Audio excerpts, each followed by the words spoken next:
여러분 안녕하십니까? 라디오 전망대 이용선입니다.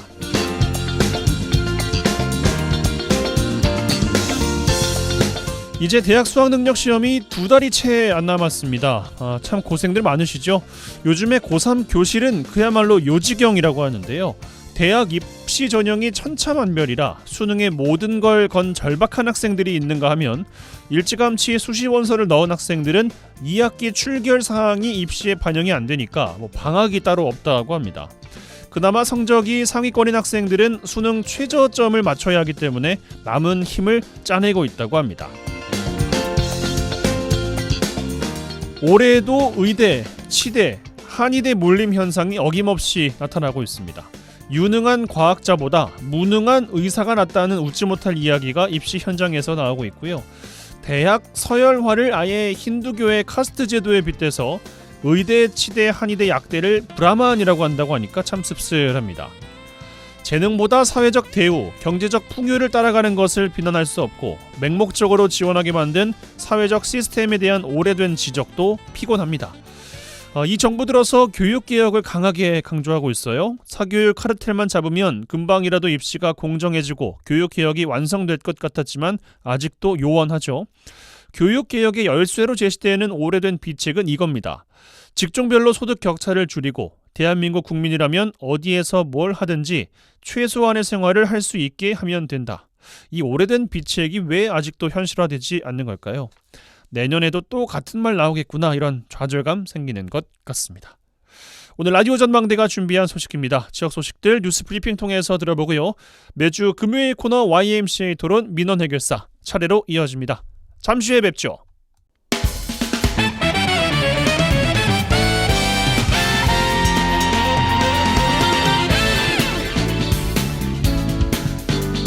네, 9월 22일 금요일입니다. 라디오 전망대 시작합니다. 먼저 우리 지역 뉴스 정리해보죠. 뉴스 브리핑 GBS 뉴스의 차범준 편집국장과 함께합니다. 전화 연결돼 있어요. 안녕하십니까? 네, 안녕하세요. 네, 자 순천에서 시작합니다. 순천 지역 문화예술인의 수건 사업인 순천예술의 전당 건립 사업의 입지가 윤곽을 드러내고 있다고요? 네, 순천시 문화예술인들의 수건 사업인 순천예술의 전당 건립 사업과 관련해 입지 분석 용역이 진행되고 있는데 최근 입지 후보가 4곳 정도로 압축됐다고 합니다.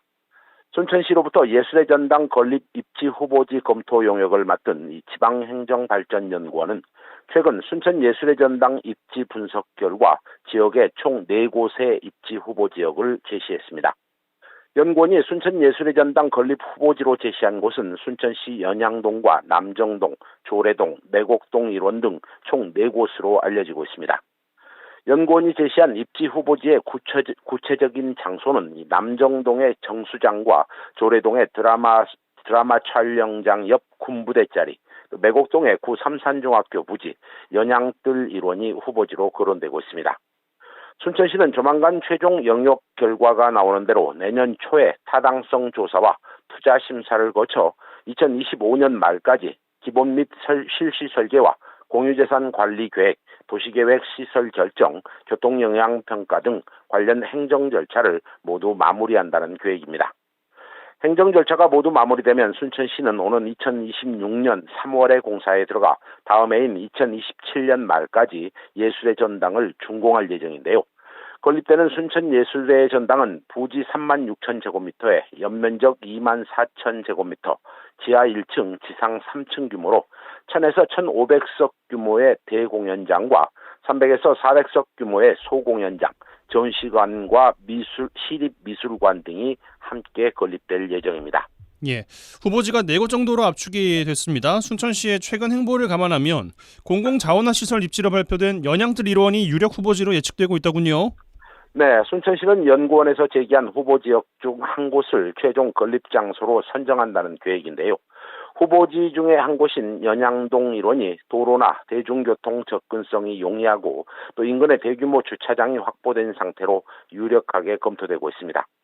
순천시가 해당 지역을 유력 후보지로 검토하게 된 배경은 후보지역 일대가 이미 부지 평탄화 작업이 되어 있고 추가 비용 없이 착공이 가능하다는 점에서 가점 요인을 받고 있다는 입장입니다. 또 후보지 바로 옆에 순천만 국가정원이 위치하고 있어 이를 연계한 문화예술 시너지 효과까지 기대할 수 있다는 분석이 나왔습니다.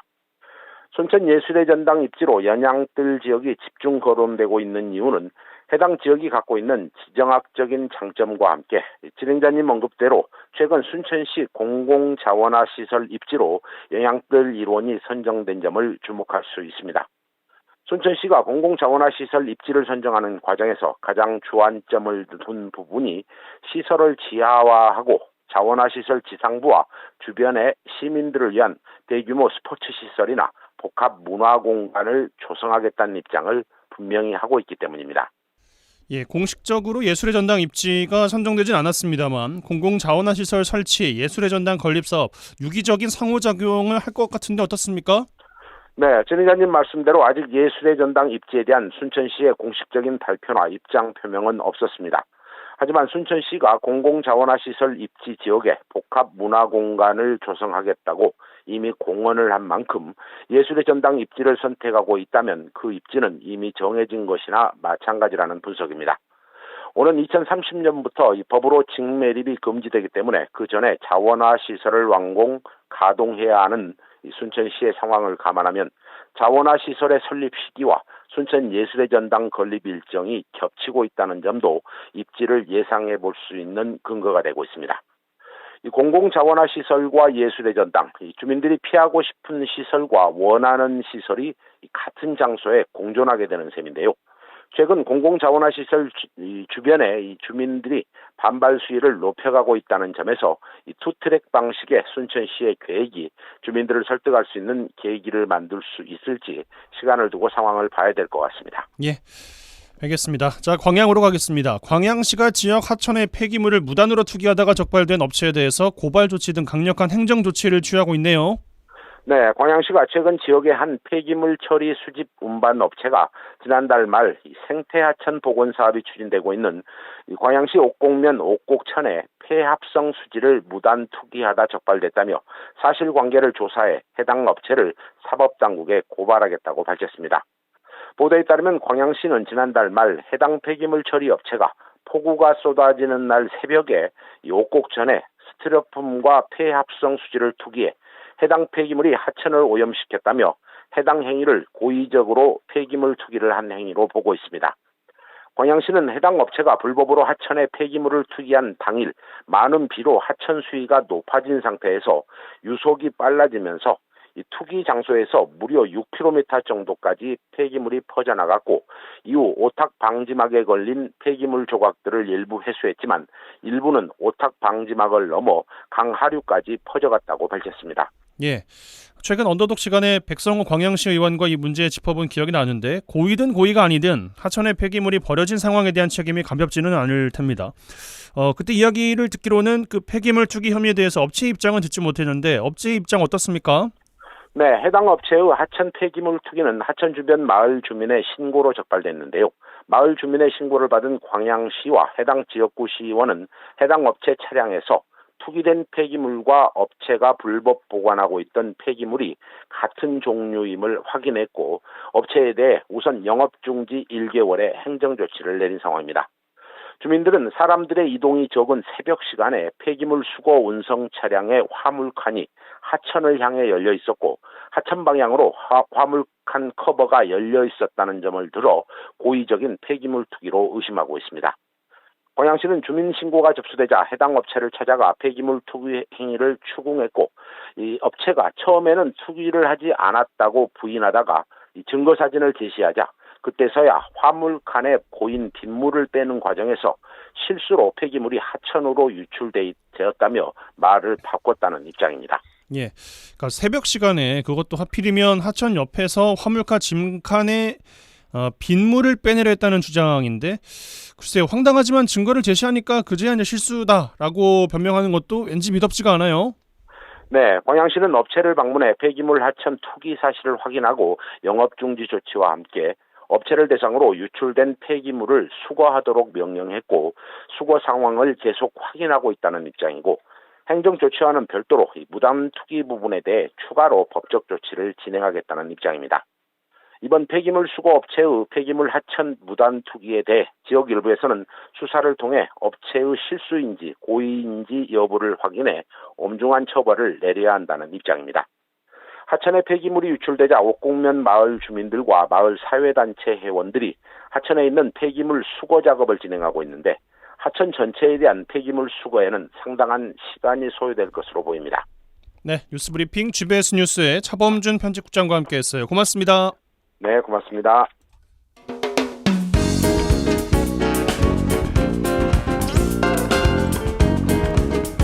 고충을 듣습니다. 라디오 전망대 민원 해결사. 네, 청취자 여러분들의 민원 사항들 해결해드리는 민원 해결사 시간입니다. 이미지 리포터 나와 계세요. 어서 오십시오. 네, 안녕하십니까? 다음 주가 추석입니다. 일주일 앞으로 다가왔는데 시장이나 대형마트에서는 벌써 이미 추석 분위기입니다. 그런데 고공행진하는 밥상 물가 때문에 장을 보는 서민들의 마음은 그렇지 못하다고요. 네, 명절을 기다린 설레임 마음이 있지만요. 치솟는 물가로 경제적인 고민하는 분들 많습니다. 예. 추석을 앞두고 소비자 물가가 들썩이기 때문인데요. 20일 기준 이 추석 성수품 28개 품목에 대해 전국 16개 전통시장과 34개 대형 유통업체에 조사한 결과 이 전통시장이 26만 6,652원, 대형 유통업체가 34만 2,215원으로 나타났습니다. 네. 정부는요, 작년 대비 추석 성수품 가격이 하락했다고 하지만 서민들은 현실적으로는 모르는 소리를 지적합니다. 지난해 추석 기간의 소비자 물가 상승률이 그 전해인 2021년에 비해 6% 가까운 고물가였던 탓에 전년 대비 가격 하락이란 입장이 서민들이 느끼는 체감 물가와는 맞지 않다는 겁니다. 과일도 진짜 비싸졌고 야채도 진짜 비싸졌어요. 맞아요. 서민들의 주머니 사정을 모르는 밥상 물가라는 말은 계속 있는데 올해 추석 앞두고는 더 체감이 좀 되는 것 같아요. 네, 추석 명절을 앞두고요. 이 지역 재래시장과 마트에는요, 추석 물가는 더욱 느낄 수 있습니다. 예. 이 올해 가장 크게 가격 상승폭을 기록한 사과나 과일 코너에는요, 한산한 모습이었는데요. 사과 9개 든 한 상자가 5만 원이에요. 또 배와 사과가 반반 들어있는 과일 상자도 8만 원이 넘습니다. 예. 뿐만 아니라 배추나 시금치 등 이전보다 가격이 크게 올랐는데요. 주부들은 예상보다 많이 오른 가격 때문에 고른 물건을 쉽게 장바구니에 넣지 못하는 모습이었습니다. 주부들은요, 과일한 채소 가격뿐 아니라 성수품 가격이 전반적으로 다 올랐다면서 이 경제적으로 어려우니 명절 준비 비용은 올리지 못하고 가짓수나 양을 좀 줄여서 올릴 계획을 하는데요. 장을 본 주부 얘기 들어보시죠. 올랐죠. 지금 명절이라서 더 많이 오르죠. 한 35% 가격을 쓰는데 비교해 보니까 그러더라고요. 한 3배는 오른 것 같아요. 배추를 파란 배추인데 속도 안 찼어. 그 김치 담는 걸 3개를 넣고 2만 원 달라고 그래. 비싸도 진짜 비싼 대로 해야지. 또 조금 적게 해야지. 이제 사과가 10만 원이 넘더라고요. 어젯밤에 이제 마트에서 물어봤더니 10만 5천 원이에요. 그래, 2단짜리가. 사과 딱 5개만 살 거예요. 향이 올릴 것만 사고 이제. 나 깜짝 놀라서 사과 지금 사야 되는데 저희 어쨌든 제 상을 차리니까 못 사겠는데 이러면 진짜 사과 진짜 하나씩 사야겠는데요. 만약에 이제 50만 원을 시장을 봤다면 올해는 이제 60만 원 단위가 넘어간 것 같아. 준비를 해보니까 사보니 생선도 많이 올랐더라고. 하여튼 작년에 비해서 한 10에서 20만 원은 더 써야 될 것 같아. 양은 줄고 돈은 액수는 커지고. 예, 국민 대다수가 올해 추석은 고물가에 대한 체감을 유독 크게 느끼시는 것 같습니다. 추석 연휴 앞두고 더 커지진 않을까 예상이 됩니다. 네, 이 소비자 물가 지수가 지난달 3.4% 올라서요. 4월 이후 가장 큰 폭으로 상승했습니다. 예. 또 지난 20일 한국은행이 발표한 8월 생산자 물가 지수는요. 지난해 4월 이어서 16개월 만에 가장 큰 폭으로 상승해서 나타났는데요. 이 집중호우로 인한 농산물 가격이 크게 오르고 국제 유가는 연중 최고치를 찍으면서 이 물가 불안을 붙이고 있어서요. 추석 연휴까지도 이 물가 고공행진은 당분간 이어질 것으로 예상하고 있습니다. 예. 또 물가가 오르니요. 지인들에게 하는 선물도 고민이라고 하는데요. 맞아요. 네, 같은 예산으로는 선물할 수 있는 게 없어서 현금이나 상품권을 고민하는 경우가 많았습니다. 네.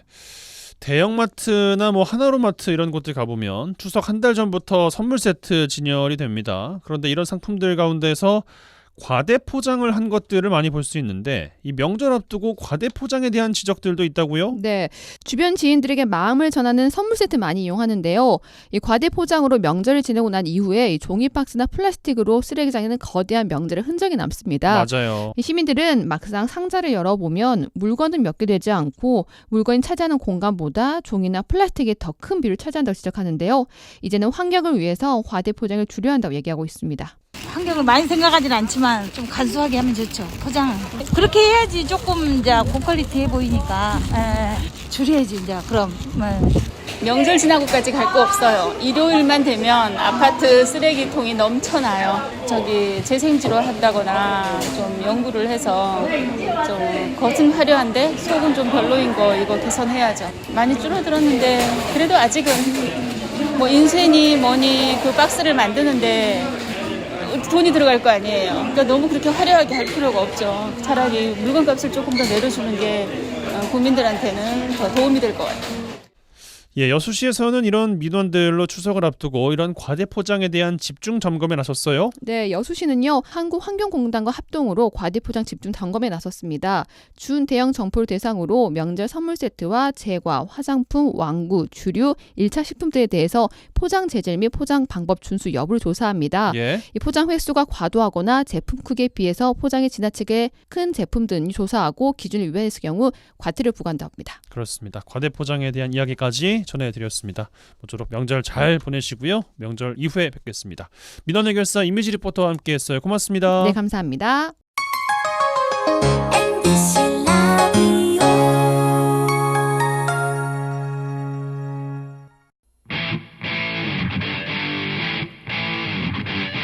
젊고 당찬 시사 생활밀착 뉴스 이용선의 라디오 전망대.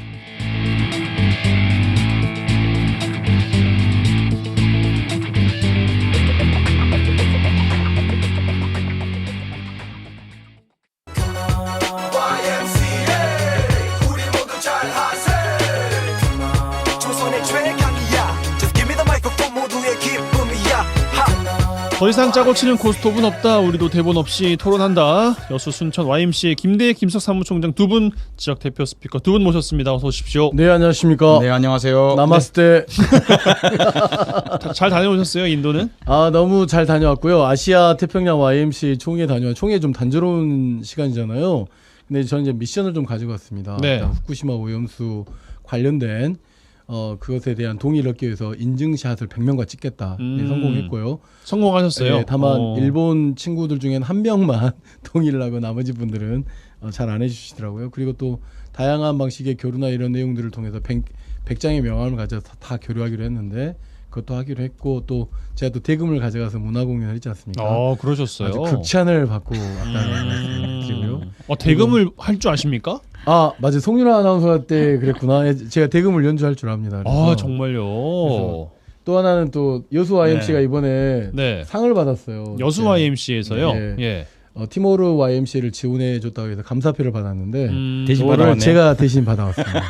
티모르 YMCA 지원했다는 내용은 뭐예요? 그러니까 미개발 좀 그 어려운 나라에 YMCA가 설립될 때 그 동티모르 YMCA 호스트들이 모여가지고 돕는데 그 돕는 일을 여수 YMCA가 좀 참여해가지고 아마 수천만 원 정도는 아마 국제 와이즈맨 여수지방과 또 여수 YMCA가 사회교육센터도 지어주고요. 예. 매년 축구대회 200만 원씩 보내줘서 청소년 축구대회를 할 수 있도록 해주고. 그것에 대한 감사한 마음을 좀 전해줬고 또 그 첸나이에 YMCA 체육대학이 있어요. 한 500명 정도 대학생들이 있는데 거기에 제가 이제 아주 굉장히 유명 인사가 되고 왔다.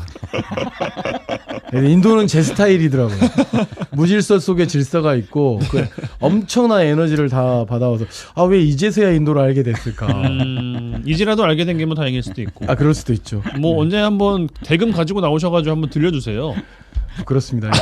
전문가들에게 좀 부끄러운 일이고 하여튼 그렇고 그런데 어제 저녁에 도착했거든요. 근데 오늘 또 주암댐하고 함께하는 그 노플라스틱 탄소 중립 캠페인이 있어서 주암댐 지역에서 강의도 하고 또 흑공으로 주암댐 지금 방류하고 있는 곳에 던지기도 하고 또 플로깅도 하고 그러고 지금 바로 지금 현장에 왔습니다. 그리고 오늘 저녁에 또 임은정 검사 북콘서트가 저녁 7시 순천 YMCA 강남 3층에서 개최되거든요. 곧 있으면 시작이 되겠군요. 또 준비하고 있기 때문에 뭐 이 방송 들으시고 고민 있으신 분들은 순천 YMC로 오시면 됩니다. 네, 알겠습니다. 김대희 총장님 한 주 또 어떻게 보내셨습니까? 네, 이번 주 월요일 날 지난 19일이었죠. 저희가 세종대학교 호사카 유지 교수님 모시고요. 예. 저희가 현재 지금 격동하는 한반도를 중심으로 하는 한미일 동맹 체제가 무슨 문제가 있는지, 이 속에서 대한민국은 무엇을 좀 노려야 하는지 이런 내용에 대해서 초청 강연을 했는데요. 200명이 모였습니다. 와. 역대적으로 10년 동안 코로나 이후에도 그렇지만요. 이렇게 일반 사람들 강연에 이렇게 많이 오지는 않거든요. 네. 라전에서 지난주에 이야기 한번 주셨잖아요. 네네. 그 영향이 있습니까? 아, 있죠. 아, 그래요? 있고 또 국제 YG맨 여수지방 회원들이 또 대거 와가지고 상당히 내용이 좋았고요. 그러면서 호사카 유지 교수님께서 일본의 구구주의자들의 문제점과 또 한국의 또 구구 세력, 특히 이제 윤석열 정부의 정치라든가 정책이라든가 내용이 일본의 구구주의자하고 같이 가는 거에 대한 좀 흐름들, 그러면서 한국 내에 있는 뉴라이트 계열이 일본의 구구주의자하고 같이 이념적 개념을 같이 하는데요. 윤석열 정부가 이렇게 우리 한국의 뉴라이트 계열을 이번 정부 주요 요직에 다 앉히고 있잖아요. 여기에 대한 우려를 상당히 많이 해주셨습니다. 네. 그 말씀하신 호사카 유지 교수의 강연 내용은 저희가 추석 연휴에 라디오 전망대 시간에 1시간 정도로 양해를 좀 구해놨습니다. 강연 내용도 들으실 수 있도록 저희가 또 편집을 해서 강연도 들려드릴 수 있도록 하겠습니다. 미리 예고 말씀을 좀 드려보겠습니다. 자, 또 바쁘게 보내고 오신 또 인도에서 또 물 건너 오신 이 두 분과 함께 이야기 나눌 주제는 두 가지인데요. 먼저 첫 번째, 지난 18일 세수 재축의 결과 올해 52조 가까운 세수가 펑크가 났다는 거 아니겠습니까?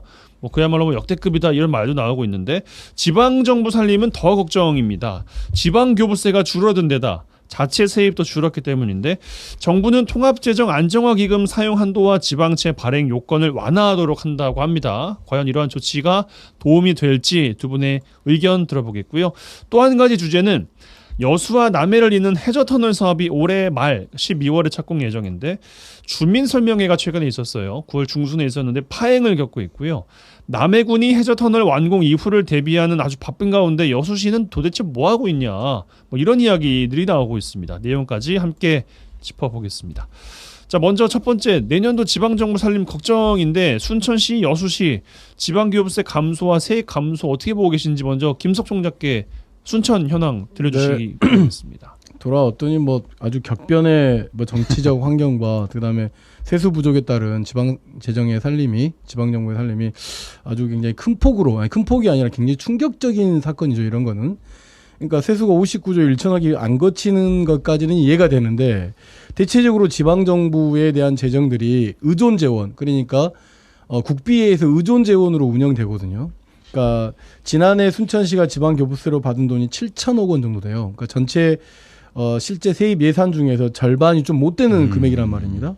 근데 이 중에서 전체적으로 놓고 보면 지방 교부세가 10.2% 삭감된다라고 놓고로 보면 지난해에 비해서, 그러니까 올해 7천억 중에서 약 700억 정도가 감소된다는 거거든요. 내년에 예산이. 그러면 700억 정도의 예산을 그러면 지방재정 살림에서 어떻게 이제 어떤 운영 효과가 나올 거냐 이 말인 거잖아요.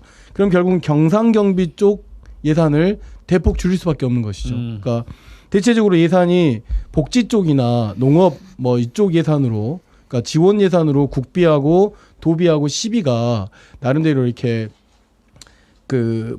재정 투자가 같이 연결돼서 오는 것들이 많기 때문에 지방교부세 700억이 감소된다라고 하는 것은 순천시가 역대적으로 긴축 예산을 할 수밖에 없다라고 하는 것을 예고하고 있는 것이고요.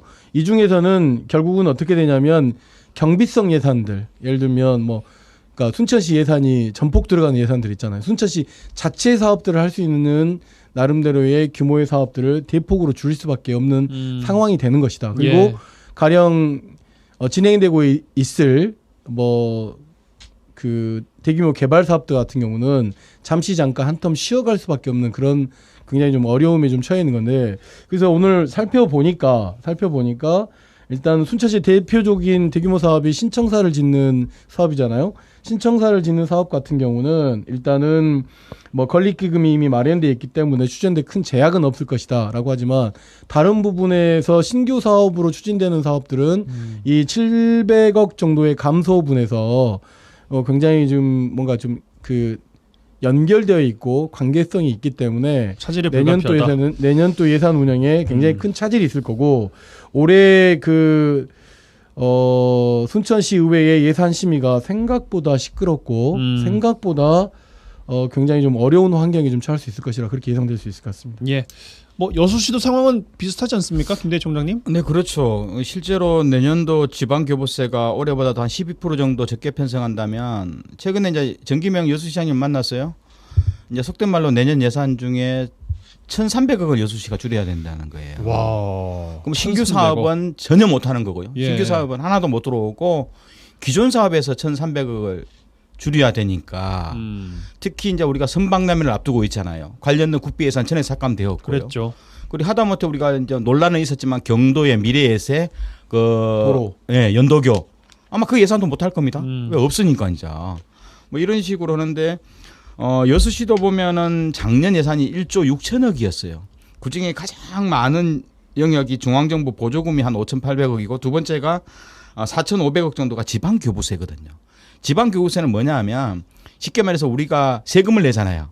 국세가 80%고 지방세가 20% 정도 돼요. 예. 시민들이 내는 모든 세금이.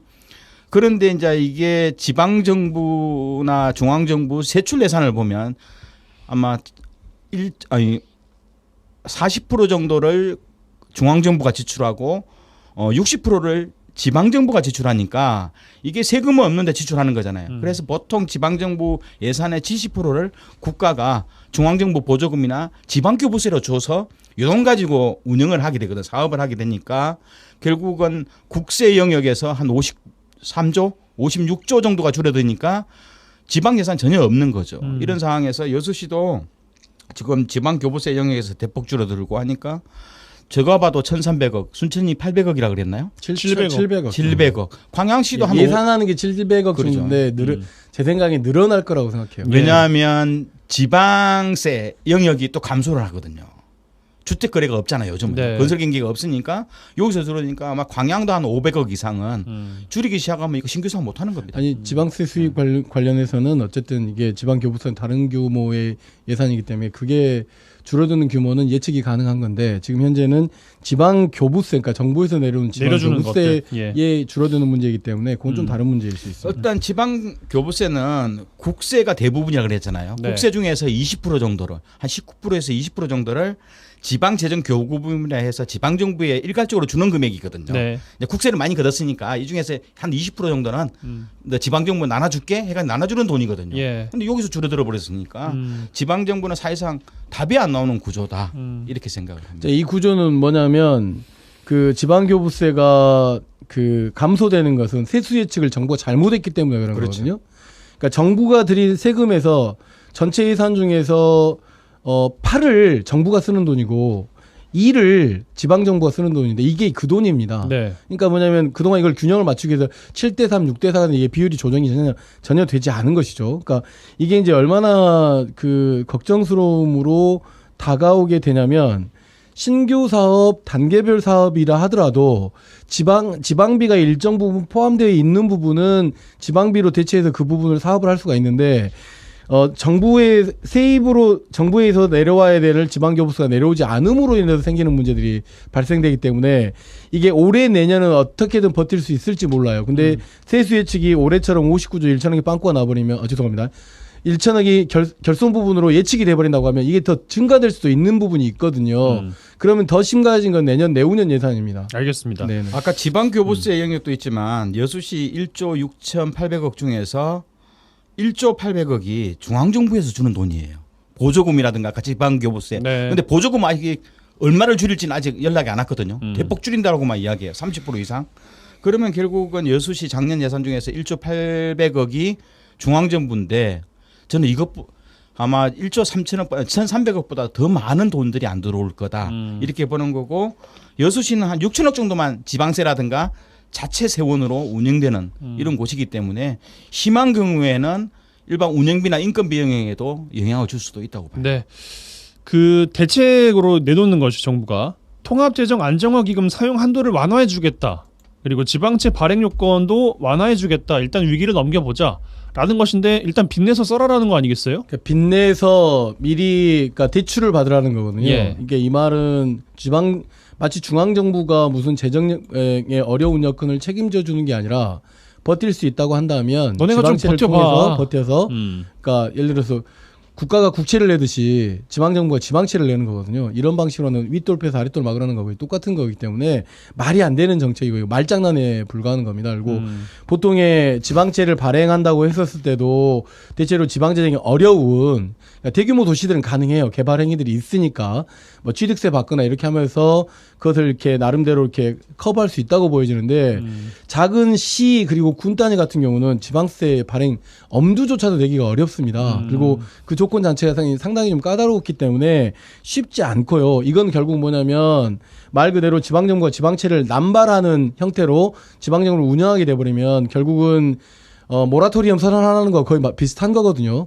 지금 이렇게 돼버리면 이제 나중에 어떻게 되느냐면 일본의 사례나 다른 지방정부의 잘못된 운영 사례들을 놓고 보면 정부가 충분히 책임질 수 있음에도 불구하고 이 어떤 사업을 강화하게 되는 경우는 결국 공무원들 월급을 줄이는 경우들까지 생겨나는 일들이 발생하게 되는 것이죠. 물론 거기까지 갈 정도의 우리 지방자치가 좀 취약한 건 아닙니다만 그러니까 무슨 말이냐면 통합 제방 이 정부가 그러니까 지방 정부가 먼저 나서 가지고 기금 산도 완화해 달라. 지방채 발행 요건을 완화해 달라 그래야 되거든요.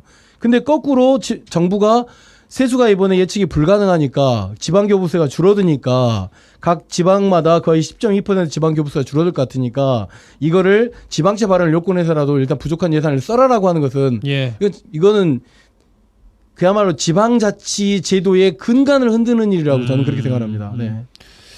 근데 알겠습니다. 이 문제는 정부가 돈을 안 주겠다는 건 노골적으로 이야기한 거거든요. 왜냐하면 정부가 줘야 될 돈을 안 주고 대신 너희가 빚내라 이거거든요. 근데 우리가 통합재정 안정화 기금은 알고 보면 그 지방 정부 여수시가 자체 재원을 가지고 법에 의해 자체 재원을 가지고 마련한 기금이거든요. 그렇죠. 정부가 10원도 안 줬어요. 다만 행안부가 사용 한도를 정하죠. 그렇죠. 네. 근데 돈들은 다 여수시가 써야 될 돈에서 일정 뭐 1% 2% 이런 거 빼가지고 여수시 같은 12개 기금이 있어요. 관광기금부터 해서 말해서 12개 기금이 있는데 이 기금 중에서 당장 몇 개월 동안 필요 없는 돈들이 통합기금에 가 있거든요. 네. 그래서 높은 이자로 한다거나 또 2년 전에 만들어진 혹시 일반 회계에서 세입 세출이 좀 안 맞을 때 기금에서 잠시 차용해 와서 좀 조정해봐라. 그런 목적으로 통합재정 안정화 기금을 운영하고 있는데 여수시가 다 합쳐봤자 600억밖에 안 돼요.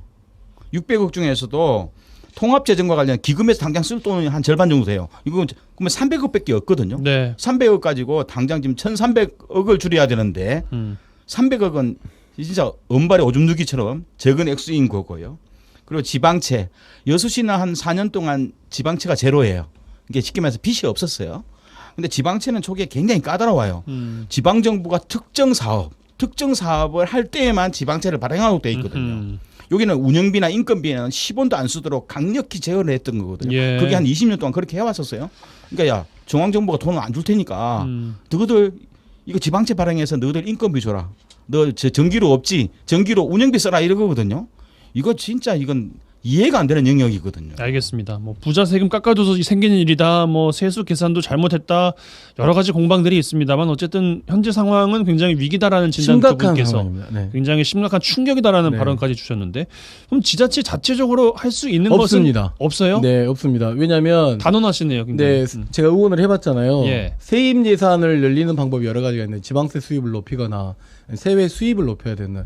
세외 수입이라는 뭐냐면 뭐 이렇게 입장료나 이런 걸 높인다고 하더라도 지금 이 700억 감소하는 이 예산을 메꿀 수가 없습니다. 예를 들어 1년에 순천시가 예산을 잘 활용해가지고 국세 들어오는 거 이렇게 저렇게 해가지고 시금고에서 아끼고 해가지고 할 수 있는 돈들이 제가 의원일 때 약 50억 정도였었거든요.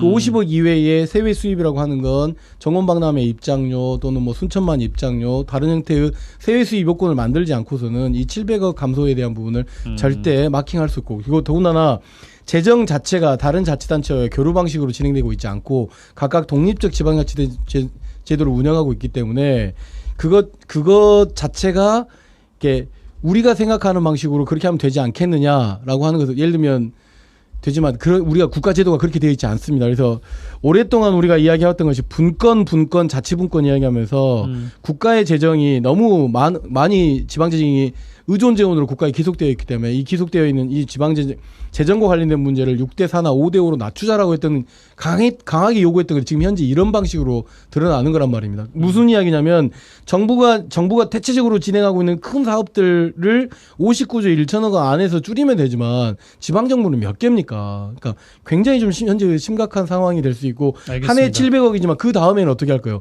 세수가 늘어나지 않을 텐데 더 늘어날 거라고 저는 보여집니다. 이런 상황이. 네.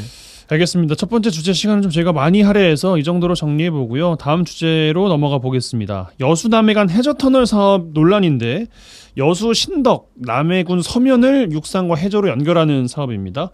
최근 여수에서 주민 설명회가 있었는데 파행이 됐습니다.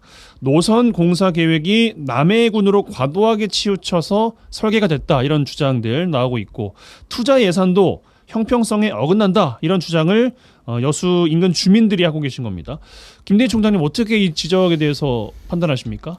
일단은 주민들은 설명회 전까지 어떤 내용도 못 들었다는 거예요. 예. 뭐 여수시로부터 이게 뭐 설계도 자체가 좀 어떻게 변형이 되고 그 예산이 언제 어떤 절차로 집행이 되고 이런 내용이 전혀 없이 설명회 장소에 처음 와가지고 애초에 주민들이 이해했던 설계도보다 많이 좀 변형이 되어 있거든요. 수정 설계도가 나오니까 거기에서 항의가 있었는데요.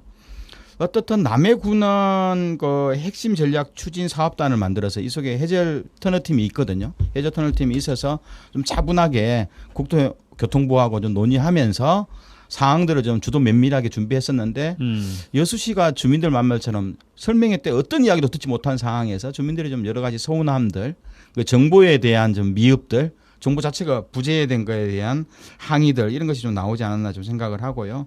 어떻든 이건 정부 예산은 약 한 7천억 정도가 투자되는 그래서 앞으로 한 7년 동안 공사를 통해서 31년도에 개통을 하는 대규모 국제 사업이라서 어떻든 그렇다 보면 가장 가까운 신덕 주민들이 좀 이해할 만하게 가야 되는 거고 이번에 나온 설계도를 제가 봤어요. 근데 결국 해저부가 5km 정도고 육상부가 한 3km 정도 돼요. 근데 이게 Y자로 되어 있잖아요. 서로 이제 남해군과 여수로 오면 서로 북남으로 서로 도로가 나눠져야 되니까 Y자가 누워 있는 형태인데 아마 한 70% 정도가 다 남해 쪽에서 길게 만들어져 있고 신덕 쪽은 기존 도로를 이용하는 것밖에 없으니 아마 신덕 주민들은 상대적 박탈감 이걸 통해서 대규모 좀 토지 개발이 이루어지면서 토지 수용도 당하고 막 이렇게 좀 예상을 했는데 그런 것들이 전혀 없으니 거기에 대한 좀 항의와 또 섭섭함이 좀 남아 있는 것이 아닌가 생각을 합니다. 예, 김석 총장님 뭐 인도 다녀오시긴 했는데 이 뉴스 혹시 보셨습니까? 저 이거 준비하면서 봤는데, 예. 그러니까 좀 뭐랄까 여수에서의 준비, 그러니까 주민들이 얘기하는 건 정보가 없었다는 거잖아요. 네. 그럼 정치인들에겐 정보가 있었을 거라고요. 그다음에 여수시도 정보가 있었을 거고. 그러면 이 해저터널을 얻는다고 했을 때 해저터널을 뚫는 것까지는 우리가 되게 신경을 많이 쓰는 것 같은데 그럼 남해에게 득이 될 거냐 여수에게 득이 될 거냐 이거 되게 중요한 문제라고 생각하거든요. 지방정부 그렇죠. 차원에서는. 그런 부분에 대한 디테일이 굉장히 좀 부족했던 것 같아요. 디테일이 부족했다. 그러니까 보통 우리가 좀 이런 표현 대단히 지역적이긴 하지만 무슨 큰 이벤트를 해놓고 보면 대략적으로 득은 서쪽으로 가는 경우들이 되게 많거든요. 예를 들어서 도로를 뚫는다고 하는 것도 마찬가지고 철도를 낸다고 하는 것도 마찬가지고. 그러니까 무슨 이야기냐면 굉장히 그런 쪽 일에 굉장히 밝은 거죠. 어떻게 하면 우리 도시에 이익이 될 건지에 대해서 아주 오랫동안 발전적인 토론들을 계속 해오고 있는 지역이 있고 그렇지 않고 터널 뚫리겠지 이렇게 막연하고 기대고 있었던 어떤 지방정부와 정치인들의 이 정보를 일반 주민들이 제공하지 못했던 부분에 대해서는 한번적으로 좀 되돌아봐야 될 것 같습니다. 공동 책임입니까 그러면? 공동 책임이라기보다는 책임이라기보다 그렇죠. 공동 책임이라고 봐야 되는 게 맞다고 봐요. 책임까지는 아니고 소홀입니까? 지금 보면은 여수시 행정과 그다음에 국회의원 두 분 이 관계가 되게 모호한 관계 속에서 이런 부분들에 대한 디테일한 민생 문제라고 볼 수 있는 건데 신덕 주민들 입장에서는 이 개발 행위를 통해서 어떻게든지 간에 그렇죠. 나름대로 호재를 좀 얻고자 했을 뿐 거고 그러면 이 해저 터널을 통해서 여수시가 얻을 득은 뭐냐 전남 동부권에서 얻을 득은 뭐냐라고 하는 것들을 고민하고 토론한 자리가 과연 몇 번이나 있었느냐 라고 하는 것들 좀 고민해볼 그런 것들에 대한 용역들을 좀 같이 추진해 보면서 좀 더 이렇게 설계에 반영한다거나 설계를 변경한다거나 그런 것들을 요구할 때는 정치인들이 좀 해야 되겠죠. 그런 어떤 작용과 반작용이 좀 없었기 때문이라고 생각해요. 여수에서의 그냥 주된 논리와 기대는 남해 뭐 경남 이쪽에 있는 분들이 많이 유입이 될 것이다. 뭐 이런 효과 정도만 이야기하고 있는 것 같은데. 여수는 좀 긍정성이 강했어요. 예. 왜냐하면 실제로 여수가 항만도 있죠. 공항도 있죠. 그리고 엑스포 역도 있죠. 그리고 대학도 있죠. 고등학교도 뭐 나름대로 유명한 뭐 인문계 고등학교도 많고 하니 아마 도로만 뚫리면 남해 사람들 일정 부분 여수로 올 거다. 네. 남해 사람 몇 명이나 된다고요? 아니요. 실제로 저희 아버님도 남해 출신, 이제 할아버지도 남해 출신이시거든요. 의외로 여수에는 옛날 여수고등학교, 여수수고 이런 데는요 남해 사람들이 상당히 많이 왔었는데 이제 인구는 없죠. 하지만 수많은 관광객들이 여수로 올 거다. 홀절도 많으니까요. 이런 약간 긍정적인 그런 좀 기대 효과가 있었는데 그러려면 이게 치밀해야 되거든요. 그러니까요. 그러니까 상대적으로 남해는 열악하잖아요. 그러니까 이게 남해 군 공무원 체계 속에서 해저 터널 팀이라고 만들어서 길을 쓰고 좀 하고 있는 모양새잖아요. 관광이나 숙박이라든가 그렇죠. 도로 인프라라든가 이거 기회다. 그러면서 그렇죠. 용역도 네. 하면서 우리는 이 열악한 상황들을 어떻게 개선해 나갈까? 준비 단계가 이제 사흘이 걸릴 거잖아요. 남해안 무슨 개발 권역이었죠? 우리 남해안 남중권. 남해안 남중권 개발 정책의 뭐 여러 가지 일 텐데 근데 생각해 보세요. 여수의 관광객이 많아요. 남해의 관광객이 많아요. 여수가 많죠. 그렇죠. 남해 예. 입장에서는 여수 관광객을 어떻게 유입하느냐에 대한 굉장히 사활을 걸고 했을 거라고요. 반대로 여수에서도 어떻게 하면 경남 쪽에 있는 뭐 물류와 관광 이 컨텐츠를 이쪽으로 끌어들여 올 거냐라고 하는 것을 따져놓고 봤다면 가령 예를 들어서 이쪽에서 저쪽으로 진입하는 방식이 아니라 저쪽에서 이쪽으로 진입하는 방식에 대한 연구가 좀 더 그래서 뭔가 밸런스를 맞출 수 있었어야 될 텐데 아마 이 입장에서는 착공된다고 했다고 하면 이미 설계도 나와버려 가지고 좀 고민이긴 하겠지만 그래도 늦지 않았다고 보고요. 우리 여수 정치인들하고 행정에서 좀 더 깊은 관심을 좀 가져주길 부탁드리겠습니다. 그러니까 행정은 남해군처럼 불리한 조건들을 미리 예측하고 예방하는 것이 행정이 주요한 역할인데 여수시는 상대적으로 이게 우리한테 유리할 거다만 가지고 아무 대응이 없었던 거거든요. 그러다 보니까 도로 선형이 아까 인터체인지라든가 그렇죠. 도로 진입폭들이 3-4km 남해 쪽은 굉장히 여유롭게 가버린 거고 이거 신덕 쪽 여수 쪽은 기존 도로 국도에 그냥 얹히는 형태니까 오히려 여수 올 때는 상당히 사람들 불편할 겁니다.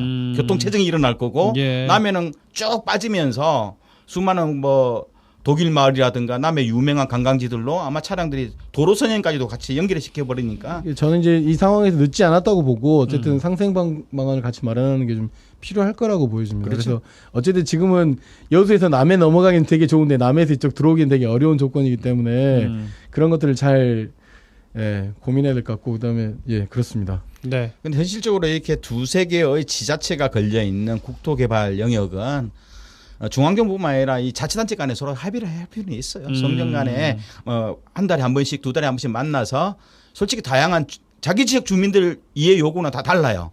왜냐하면 우리는 유리하면 저기는 불리하거든요. 네. 그런 측면들을 서로 좀 공유하면서 뭐 서로 간에 좀 정보들 나누고 그것들을 주민들한테 신속하게 연결해주는 여수시의 적극 행정은 더욱더 필요한 저는 이제 실정입니다. 이 부분에서 투자 예산에 대한 형평성에 대한 고민을 반드시 자치단체 입장에서 하거든요. 왜냐하면 이쪽 여수 지역 내에서 개발 행위들이 있어야 세수가 또 우리에게 들어오는 그렇죠. 건데 그런 부분을 너무 여기 그 보도된 내용에 따르면 너무 조금 아쉽다. 네, 그런 생각을 좀 갖고 있습니다. 네. 알겠습니다. 시간이 다 돼서요. 이번 주 YMCA 토론은 이 정도로 마무리를 하겠습니다. 다음 주가 추석 명절입니다. 연휴는 방송이 없는 관계로. 그렇습니까? 예. 감사합니다. 방송하고 싶었는데 왜 이렇게 웃으세요? 근데? 아니요. 되게 좋아하시네요. 예. 표정 관리 들어갑니다. 잘 쉬시고 명절 네, 연휴 잘 감사합니다. 보내시기 바라겠고요. 저희는 2주 후에 다시 뵙는 걸로 하겠습니다. 모두 고맙습니다. 명절 잘 세십시오.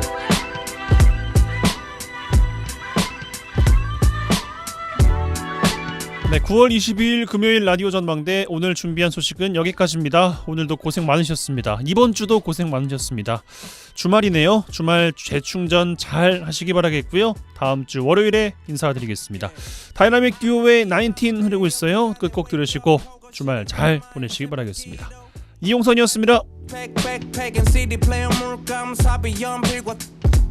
예술가를 꿈꿔 그리파 빛과 그림자까지 외워서 그리던 미술학도 시험 점수 턱걸이 문제집은 깨끗 본능적으로 거부했던 공부는 너덜이 집에 오면 혼자 밥 대신 초코파이와 우유 말라게임 입시생은 저녁까지 자유 책장에 수집한 시린 parent advisory 먼 땅의 음악 소리를 주유한 덕에 입시 지옥에서 천국으로 직행 숨겨놨던 그녀들의 뒤태를 훔치고 뜨거운 밤이 식으면 다시 담배 연기로 나 wake up and go When I was 19 When I was 19 1981 something When I was 19 Yeah When I was 19 1981 something 흙 먼저 씹으며 허구한 날 농구 새까맣게 탄 얼굴은 농부 열심히도 포기도 못해 중간치길 맴돌았던 공부 평범했던 고등학생 음악이란 오무에 빠지기 전까진 태즈 보이스보단 듀스키드 흔해 빠진 발라드보단 리듬 앤 블루스지 해머부터 시작해 닥터 드레 스누피 CDP 속 비아치가 들려주는 이야기가 멋있어 뜻 모르고 따라한 게 시작이야 콩짝 맞는 친구 소수 서로 VIP야 틈만 나면 집합이야 수입 CD샵 상학교에 선입방아 쟤네 반전 힙합이야 Source Magazine의 FKN 보고 이태원 틴틴 앞글 오버 엔스 골반 아래까지 내린 베개 펜 짚고 남들 춤출 때 랩했지 학교 축제에 When I was 19 When I was 19 in 1980 something When I was 19 When I was 19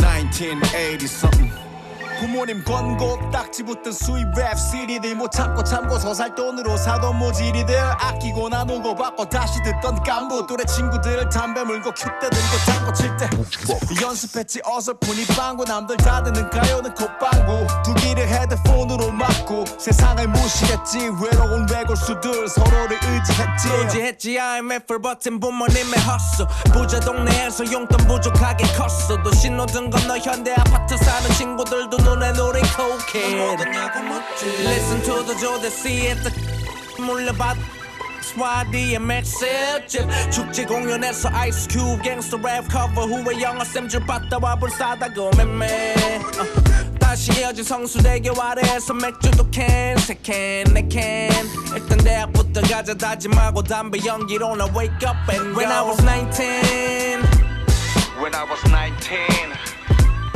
When I was 19 1981 and 1980 something When I was 19 When I was 19 Yeah When I was 19 in 1981 and 1980 something 어떻게 걷는지와 어떻게 걷는지와 누구와 함께 하는지와 항상 누구와 함께 하는지와 어떻게 걷는지와 어떻게 걷는지와 누구와 함께 하는지와 항상 누구와 함께 하는지와